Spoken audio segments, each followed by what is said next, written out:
Joo, minäpä kokeilen. Oliko sen kanssa perässä?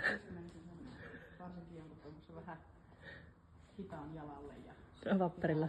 Avoille, hitaille avoille.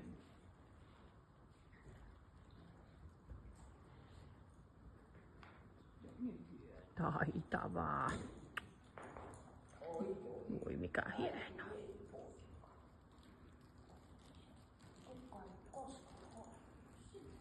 Ei ole rapsuttanut eikä